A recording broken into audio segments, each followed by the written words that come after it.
Get ready for the fourth set of Star Wars and just maybe the craziest cards yet.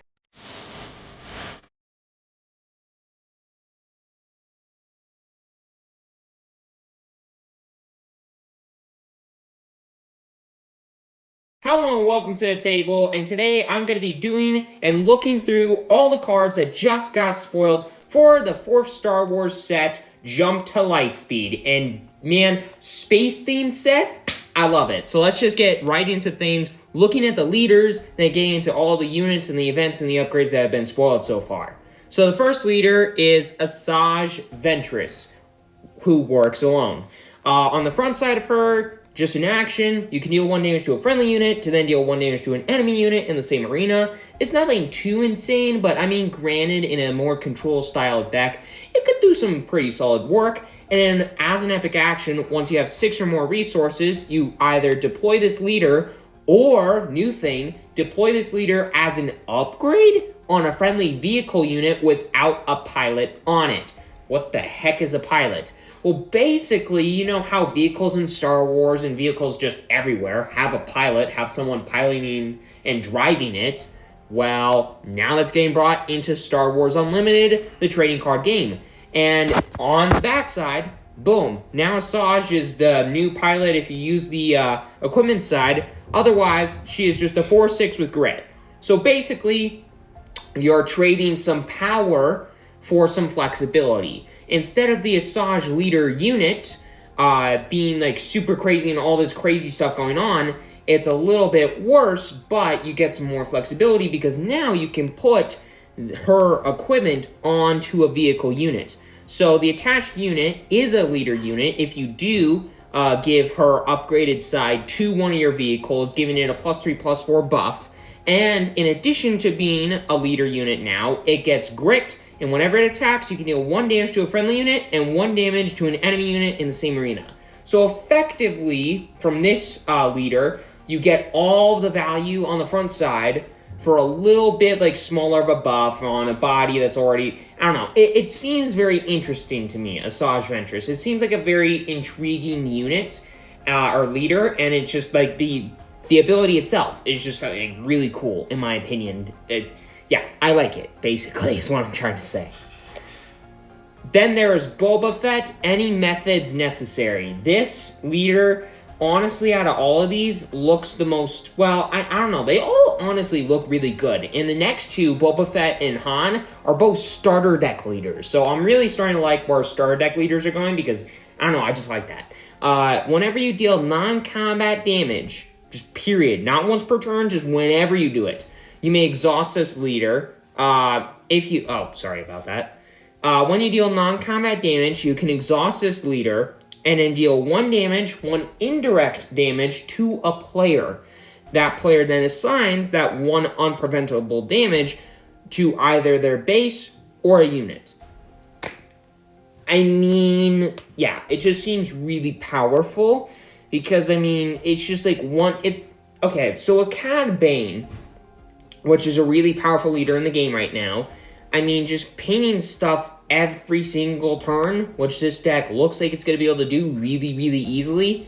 I mean, it seems pretty powerful. I mean, Cad Bane's pretty good, and sure, this doesn't have cunning in it, but I mean, you can add cunning to it. So, yeah, whatever. And as an epic action, if you have 6 or more resources, you either get to deploy this leader, just as a leader unit, or you get to deploy it as an upgrade on a friendly vehicle unit without a pilot on it. So already starting to see a theme that there can only be 1 pilot on 1 vehicle, which makes sense, honestly. I mean, certain ones might say this can have an additional pilot on it or something like that, but still. Then Boba Fett on the backside, again, it's kind of like trading some of the power on the leader unit for some flexibility and some power on the upgrade. So for the leader side of Boba Fett, it's just a 4/7, which isn't bad necessarily, but not great either. And then if you turn it into an upgrade that you then put on a vehicle unit, it becomes a leader unit. It gets a +4/+4 buff, which is really nuts, honestly. And whenever you deploy this as an upgrade, you deal 4 damage divided as you choose them on any number of units. So you get to deal a little bit of damage, you get to spread it out, you get a mini, like, Palpatine-like effect, the original Palpatine from the first set, that unit that just deals a bunch of damage. divide as you choose, or Overwhelming Barrage, deal damage, divide as you choose them on just, yeah, this is kind of like that. It's an effect similar to that you immediately get in addition to buffs on a vehicle, and yeah, it just seems good to me. Like, this seems, even though it's a starter deck leader, it honestly seems really powerful, and it seems like it can do a lot of work, especially considering how much vehicle support and vehicle stupidity is going to be in this next set. So I like this leader, is basically what I'm trying to say. And then another leader that also looks interesting, that also just so happens to be a starter deck leader, is Han Solo, Never Tell Me the Odds. As an action, you can exhaust Han to then reveal the top card of your deck, and then attack with a unit. And if the revealed card and that unit have different odd costs, that unit gets +1 power for this attack. Seems like a lot to get +1 power, which makes me not really like this at first, but it seems like the deck wants to have a ton of odd-costed stuff in the deck, so maybe it's going to be a little bit better than I think, but either way, it's not an amazing frontside ability. However, as an epic action, if you have 5 or more resources, you either get to deploy this as a leader or an upgrade on a friendly vehicle unit without a pilot on it. So it comes out a little bit earlier than the other 2 we've seen so far, which is already kind of intriguing, and this is a Cunning leader, which, if you don't already know, Cunning is kind of cracked in Star Wars. It's basically the best aspect, and is, period, the best aspect in the game. But on the backside, Han, if you just deploy it as a leader, unit is a 3/7. If you deploy it as an upgrade, gives it a +3/+4 buff to the attached leader unit. That has to be a vehicle. And then whenever you deploy this as an upgrade for each friendly unit or upgrade that has an odd cost, you ready a resource. Which seems kind of nuts because, I mean, seen decks in the past that resource cheat, I mean, they seem to be pretty good. The most powerful leader in the entire game so far was Boba Fett, the leader that resource cheats his butt off. And this, though it's not repeatable, it's only when deployed you get to resource cheat, it does still seem kind of, it seems good, is basically what I'm trying to say. And in addition to that, it's given a +3/+4 buff on something that flips on 5, which Asajj was doing for on 6. Now, sure, it did a couple other stuff, it gave an ability out, but I would say that the ability that Asajj Ventress's leader gets in addition to the on attack is just as powerful as the when deployed effect on Han's upgrade side. Which, I don't know, it's just, that little bit makes me like, ooh, intrigued about this. The front side doesn't seem nuts at all, but the back side seems a lot more intriguing, especially compared to the other 2 leaders that have been spoiled so far, so it makes me, I don't know, I'm curious. I'm curious, basically, how this leader will go. Then, getting into all the units and the upgrades and the events and all that whatnot, starting things off, I got Chewie, which, Faithful First Mate, it's a 5-cost event in green and white. That's a 5/6, and it cannot be defeated or returned to hand by enemy card abilities, so it can't be way laid back to the opponent's hand. It can't be something like a Fella Dragon, for example, would be a card that could kill this, but actually it doesn't because of its own ability, which is interesting. And then it has a new keyword, Piloting, which for 3 resources, this card reads, you can play it as an upgrade on a friendly vehicle unit without a pilot.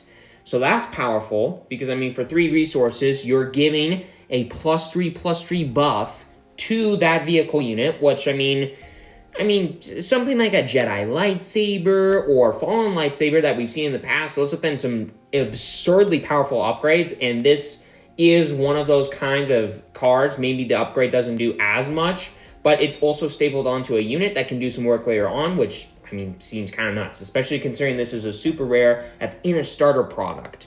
But in addition to giving a +3/+3 buff, the upgrade side of Chewie also reads the attached unit cannot be defeated or returned to hand by enemy card abilities. So it's giving that little bit of like hex-proofy, like hard to deal with effect, which makes this unit, in my opinion, really appealing. Because sure, once at 5 resources, a 5/6, it's good, but it's not the most insane thing in the world. But granted, with the ability, it actually does seem a lot more appealing. In addition to its flexibility, this super rare seems actually really playable in decks that could come out in the future or in the next set. With so much, I don't know, this seems like a very good card, in my opinion. So, there you go. Then there is Tandem Assault. This is a pretty simple card. It's just a 1-cost event that allows you to attack with a space unit. And if you attack, with that space unit, you get to attack with a ground unit that gets +2 power for the attack. So you get to attack with one thing, attack for another thing, except for a little bit more. It's like a slightly worse version of a card from the first set, like Rebellious Assault or whatever. Allows you to attack with 2 rebels, and then they each get +1 power. It's like a slightly worse, but same-ish power level version of it. I don't know, it seems good, in my opinion. It doesn't seem insane at all, but for a common and decent little way to come in for some more damage, it's not the worst thing in the world.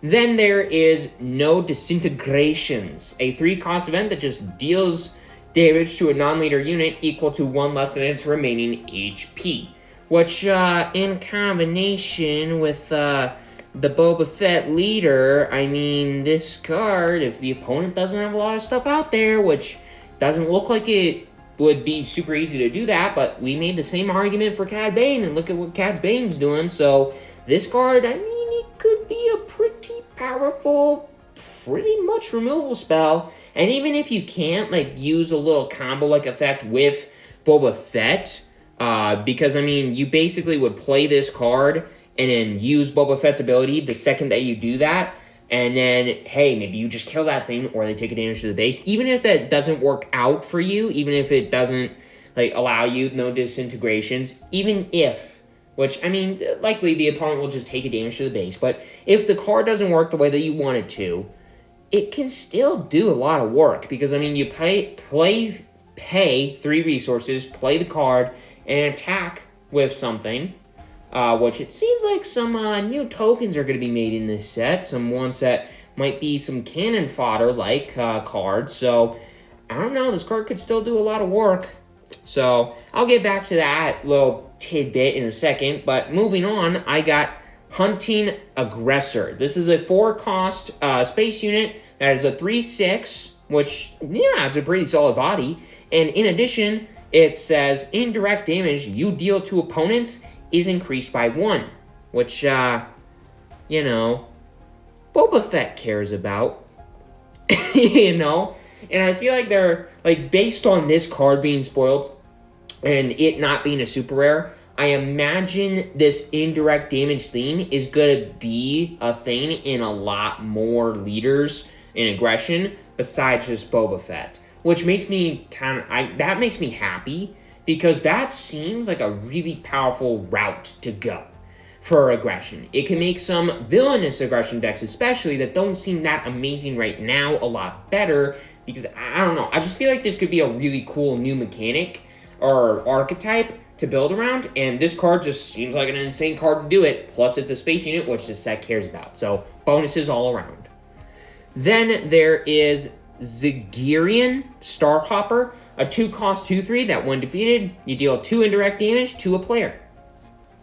I mean, it's just kind of doing, this is obviously built for Boba Fett, but it's a common, so it can go around in some other stuff too. But again, this indirect damage theme that I think is going to be a big theme in this set, and this card doesn't seem that bad. It's a 2-cost 2/3 in space, which that's not a bad body by any means, and it has a when defeated that allows you to deal some even more, like, nuts stuff. In addition, this is an Underworld card, so this card actually looks like a really good card in something like even, what's-his-face, Cad Bane. I love Cad Bane, and this card looks really good in Cad Bane, even though, like, this set is built around space units, but it's also got some goodies already, seeing this card for stuff beyond just the stuff going on in this set, which I also really like. So yeah, this card, I'm happy to see cards like this. I like this card a lot. In addition to that, there is Bosk, which is a 4-cost 4/4 unit that has the on-attack ability to exhaust a defender and deal 1 damage to it, if it's a unit. So this card, I mean, in the new Boba Fett especially, this could be a powerful card, potentially. I don't know. I'm not a super huge, like, I don't know a ton about that deck because I just haven't done a ton with that deck yet, but I don't know. Maybe it's good. Who knows? Leave a comment down below if I'm just crazy. But it also has the piloting ability. So for 2 resources, you can play it as an upgrade on one of your vehicles that doesn't have a pilot, and it gives that vehicle unit a +2/+2 buff, And whenever it attacks, you exhaust the defender and deal damage to it if it's a unit. I mean, seems good, right? It just seems good. And then there is Never Tell Me the Odds, which is a 3-cost event that says discard 3 cards from an opponent's deck and 3 cards from your deck. And you deal damage equal to the number of cards with an odd cost discarded this way. Now, this is a super rare, so it's obviously very specifically built for Han's deck. But again, this is an odd card itself, and Han looks like it wants to have a lot of odd cards, and maybe hit like 2 cards from your deck and 1 card from his opponent's deck, and then you deal 3 damage. I feel like that's going to be the average. That's going to be typically what happens. But if you fit in another 1 in there, that's an open fire-like effect, and it can ramp up from there. I'm not saying this is an insane card by any means, but it can do some serious work in Han. I mean, best case scenario, 3 resources to deal 6 damage to a unit is really powerful. But granted, I don't think that's going to happen very often. But even then, like, the floor for it doesn't seem that incredibly terrible either. So, there you go. That's my thoughts on it. Then there is Death Space Skirmisher, a 3-cost space unit that's a 3/3, and whenever you play it, if you control another space unit, you can exhaust the unit. It just seems like a little bit of solid tempo play. It doesn't do a lot of stuff, but it's just a solid common, especially for limited. I feel like this could be a really solid card. And it just, I don't know, it just plays more to the space theme of the set. It's just nothing too special, but nothing really that bad either. And then there is Fett's Fire Spray, a new one, not the old one, a new one. It's a 4-cost 4/4 space unit that whenever you play it or attack with it, you deal 1 indirect damage to a player. And if you control Boba Fett as a unit, upgrade, or leader, you deal 2 indirect damage instead. Which seems kind of nuts because, I mean, obviously this is going to go in the Boba Fett deck. Well, it can already go in the current Boba Fett leader. And in the current Boba Fett leader, this card seems absurd, especially when you have the new Boba Fett flipped. Because, I mean, you spread some damage out with, like, if you have 2 indirect damage getting tossed around whenever you play or attack with this, and you have the backside of Boba Fett, you're going to be exhausting stuff all over the dang place. Plus, this is a solid space unit body, and it's just, in the old Boba from Twilight of the Republic, this card, to me, seems like nuts. And in the new Boba Fett from this set, it also seems like it can do some insane work, too. So, props all around to the Star Wars Unlimited team designing these cards from this set, because so far, I am loving this set. I'm loving it. And I love it even more because Millennium Falcon, a new Millennium Falcon. It's a 3-cost, 3/4 space unit. And whenever you play or deploy, or actually you may play or deploy an additional pilot on this unit. I was saying a little bit earlier, you know, maybe there can be an additional pilot on some of this stuff. Well, this is a card that does that, and it's a super rare, and it kind of, I don't know, you can play a Chewie that I talked about earlier. You can put a Chewie, and then you can also put something like Han's upgrade, the leader. You can put the upgrade on Millennium Falcon. You can have them both on there, and that's really cool. And then in addition to that, the card reads, this unit gets +1 power for each pilot on it. So if you have 2 pilots on it, Han and Chewie, obviously, thematically, for those reasons, it gets +1 power for each of those. So it's just like that's cool. So it can be a minimum of a 5/4 in addition to whatever other buffs those pilots are giving to the Millennium Falcon. Which, I mean, again, this is a super rare specifically designed for the new Han, but this is a pretty solid just power card. I mean, it's a 3-cost 3/4, which isn't a bad body in space by any means. And in addition to all the stuff going on in this set, it seems like a really solid super rare too. So yeah, great card. And then some of the stuff here, the old tokens, obviously, the experience and the new shield. The new shield, by the way, looks super cool. But then there's some other stuff. And I'm like, oh, a TIE Fighter token, which is just a 1/1. And then an X-Wing, which is a 2/2. So we're getting a new droid and a new clone trooper from, like, Twilight of the Republic. We're getting more token stuff, which I like. And in addition, it cares about exploit. And in addition to that, TIE Fighter, you know, how I was talking about earlier, about, you know, no disintegrations, you know, you can put something to 1 life, you know, and you could throw an indispensable little guy at it, you know, or from the last set, those droids, you could throw some of those at a thing. So, I don't know, I like it. The tokens, TIE Fighter and X-Wing, seeing both of those, I like that for the whole coordinate mechanic from the last set, from the whole exploit mechanic from the last set. TIE Fighters, X-Wing seem great. Space Unit theme, these cards seem great to allow you to care more. This set obviously cares about you having Space Units out there, and that seems great. And this card, or this set, so far from what I've seen, even though it's not a lot, it actually, like, seems like a lot because it's doing a lot of good stuff. Like, just these cards alone. I mean, obviously, it's not going to change the game or anything, but seeing what the set is offering so far, I really like it because it's going to add stuff to the game. I mean, I've said a ton of cards in the set that are going to do work for leaders that are already in the game. And this is just the bare bones of the set. And then we got the leaders and all the new mechanics that seem super, like, good in a whole new archetype, which I think can, again, I've said this earlier, can do tons of work for the villainous and aggression side of things, those kind of decks. And yeah, I mean, it just seems, this set seems really good.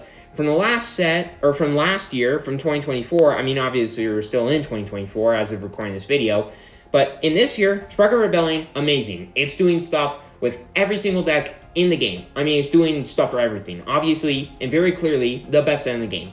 Twilight, the newest set, is doing a lot too. It's not doing as much as Spark of the Rebellion, but it's still a lot of powerful cards, a lot of powerful new leaders, and all that kind of stuff.